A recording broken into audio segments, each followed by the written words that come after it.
जय हिंद, नमस्कार। आप सभी को पता होगा कि भारत और पाकिस्तान के बीच में ऑपरेशन सिंदूर जो चल रहा था, ये पहलगाम में आतंकी हमला होने के बाद ये ऑपरेशन सिंदूर को चालू किया गया था। लेकिन ये ऑपरेशन सिंदूर को जब चालू किया गया उसके कुछ ही दिन के बाद में पूरा का पूरा ये कहा गया कि डोनाल्ड ट्रंप ने एक मैसेज कर दिया और मैसेज करने के बाद हिंदुस्तान ने अपना सीज फायर कर दिया, पाकिस्तान ने अपना हमला रोक दिया और यहीं से होता है एक बवाल शुरू।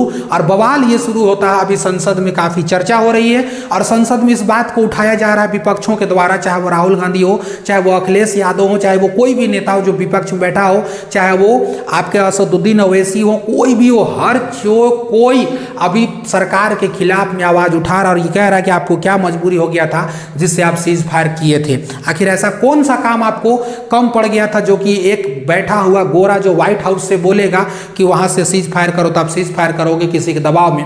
वहीं मोदी जी कहते हैं कि हमने किसी भी दुनिया का कोई नेता भी नहीं बोला कि सीज फायर करने के लिए, हमने किसी के कहने पर सीज फायर नहीं किया।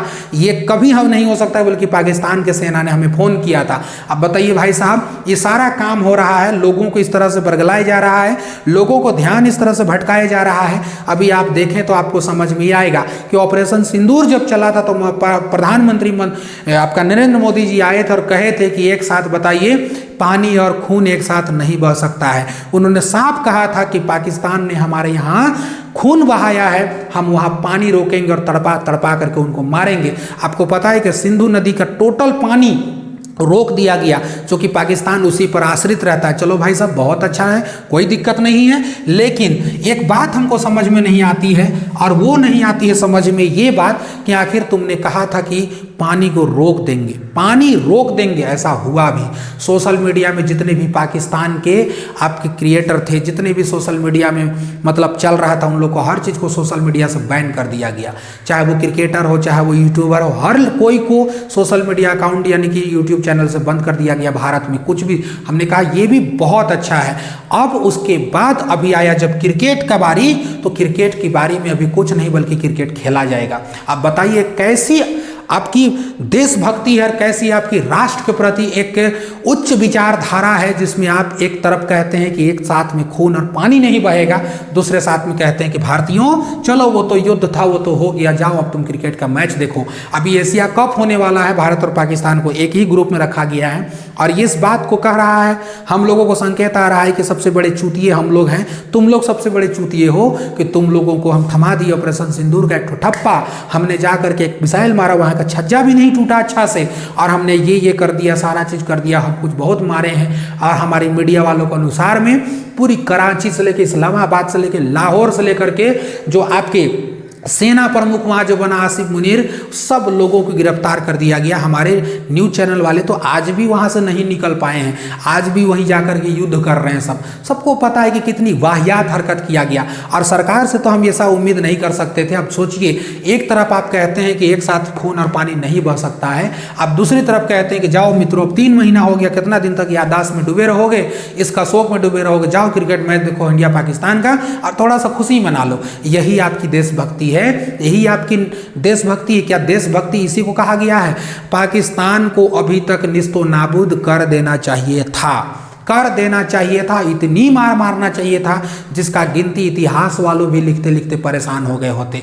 अब क्या चाहते हो, किस तरीका से बात चाहते हो? हिंदुस्तान के जितने भी नागरिक हैं उसके साथ खिलवाड़ आखिर क्यों कर रहे हैं आप? हैं ऐसा क्या हो सकता है? बाकी विपक्ष नेता जितने भी है वो सवाल बार बार उठा रहे हैं कि वो ट्रंप कौन होता है जो हमें आकर के ये कहे कि तुम सीज फायर कहो, बल्कि सीज फायर करने के लिए ट्रंप अभी भी ट्रंप ने मैसेज किया था और कह रहे थे कि जो भारत के प्रधानमंत्री हैं और पाकिस्तान दोनों एक परमाणु संपन्न देश है, परमाणु संपन्न देशों को हमने एक आह्वान किया, हमने कहा कि आप सीज फायर कर दीजिए, वो लोग मान गए।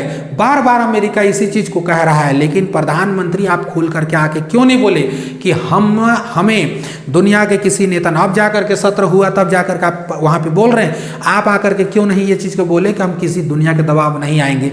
और अगर आप सीज फायर किए थे तो क्यों किए थे उस समय, क्यों नहीं मारते रह गए? 2-4 परमाणु बम आपने क्यों नहीं मार दिया? जिस समय मिसाइल आप भेजे थे परमाणु बम भर के भेज दिए होते, क्या मतलब बनता है वहां पर?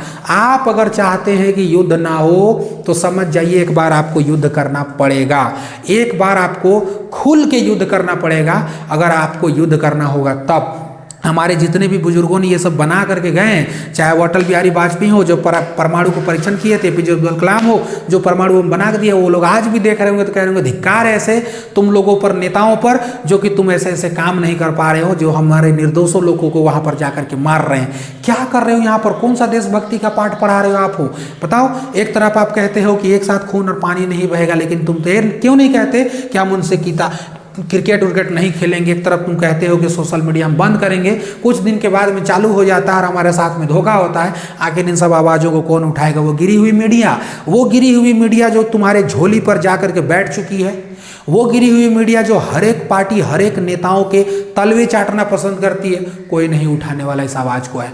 और आप भी एक देश के नागरिक हैं, आप समझ रहे हैं कि हमारा देश में आखिर क्या हो रहा है, आखिर क्या कराया जा रहा है, ये सब चीज़। तो आई होप आप लोग भी सवाल उठाइए, आप लोग भी इस बात को बोलिए, ताकि आप लोगों को भी ये सारा बात समझ में आएगा। मिलेंगे किसी अगले क्लास में, तब तक के लिए शुक्रिया, जय हिंद।